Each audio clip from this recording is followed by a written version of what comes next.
미국에 여행 갔다가 구입한 상품에 하자가 있어서 반품을 하고자 할 때 의뢰 국내에서 하던 방식으로 접근할 수도 있겠지만 그렇지 않을 경우도 있다는 팩트를 아시나요?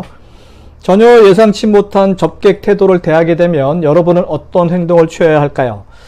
흔하지 않지만 미국 대형 쇼핑몰에서 구입한 제품을 반품하는 방법에 대해서 알려드리도록 하겠습니다.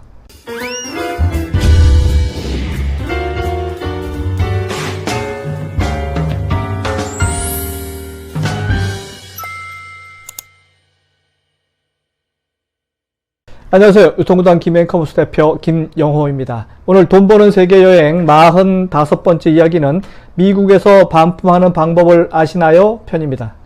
제가 직접 겪은 경험을 바탕으로 미국 쇼핑몰에서 반품하는 방법을 자세히 알려드리도록 하겠습니다.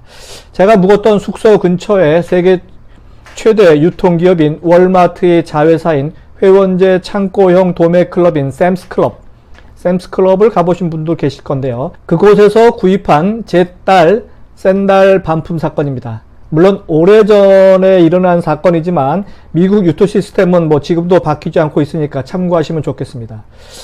때는 2007년입니다. 그 당시 트위터라는 것이 SNS가 처음 세상에 나온 해이기도 하죠. 그 해에 미국에 온 가족을 데리고 미국 LA하고 샌프란시스코 서부를 간 경험이 있습니다. 열흘 전쯤에 구입한 딸의 샌들을 처음 신겨서 외출을 나갔는데 외출 후 한두 시간 채 안 돼서 샌들의 그 발바닥과 접지하는 그 바닥면에 있던 인조 양모가 일부 뜯겨져 나가갖고 아주 형체가 이상하게 됐거든요. 그래서 며칠 뒤에 다시 샘스클럽에 가서 전에 구입했던 샌들을 반품하러 물론 영수증을 갖고 갔죠. 맨 처음 소비자 센터로 가서 사건의 자초지종을 설명해 주었더니 그곳 세일즈 매니저라고 하는 흑인 여성이 나타나더군요. 몸집이 하도 커서 저와의 키 차이가 한 30cm 차이 나는 것 같아요.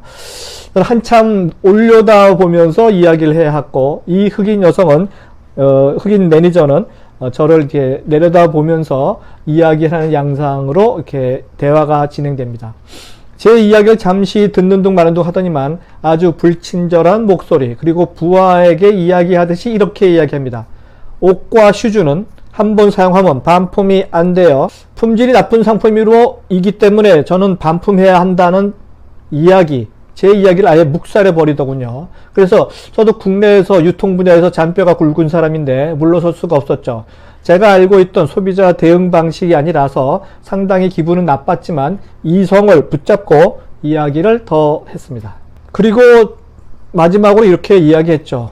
내가 너에게 어드바이스 하나 할게.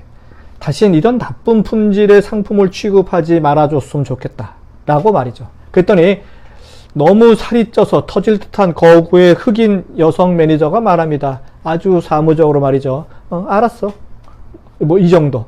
그래서 마지막으로 저는 그 샌들을 알아서 처분하라고 주었더니 이 거구의 매니저는 깜짝 놀란 표정과 몸짓으로 이렇게 말하더군요. no, it's yours 하고 손사래를 치더군요.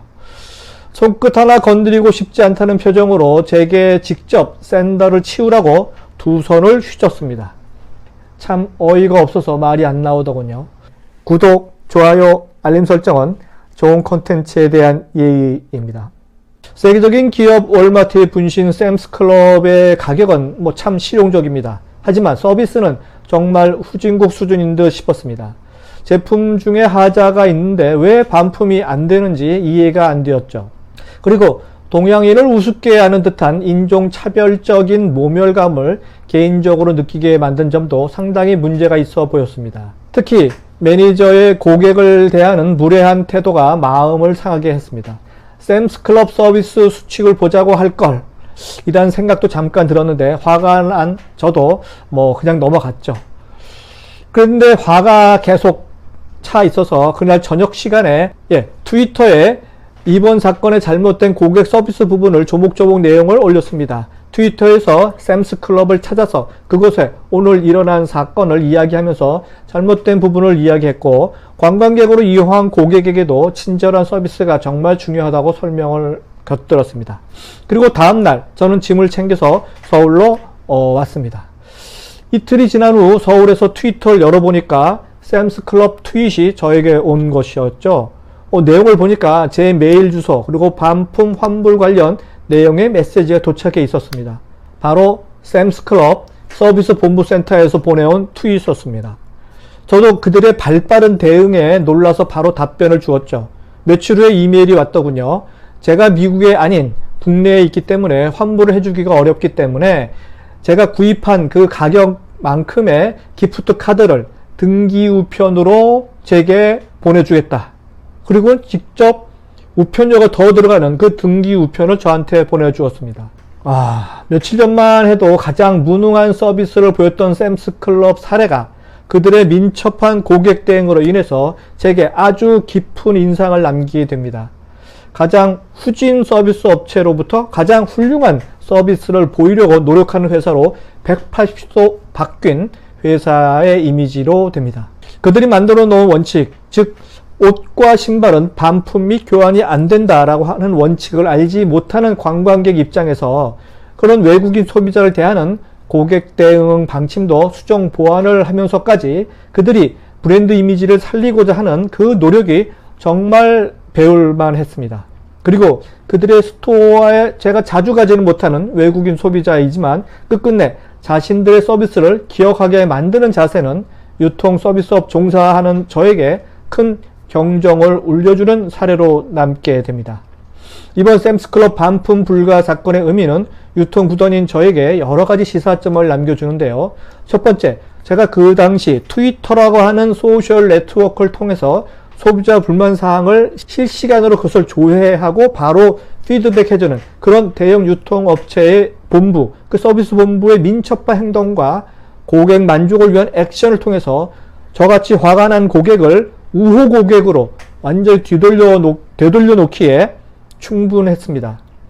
이 사항이 2007년도 사례입니다. 2007년도. SNS를 통한 그야말로 고객 서비스, 실시간 고객 서비스가 진행되고 있다는 거죠. 2007년도에. 최악의 서비스 사례가 최고의 서비스 사례로 탈바꿈되어 저 같은 조금은 까칠한 고객을 충성 고객으로 전환시키는 사례가 됐습니다. 두 번째는요. 자사의 불만을 가진 고객을 충성 고객으로 만들기 위한 솔직하고 정직한 업무 처리 방식이 마음에 들었습니다.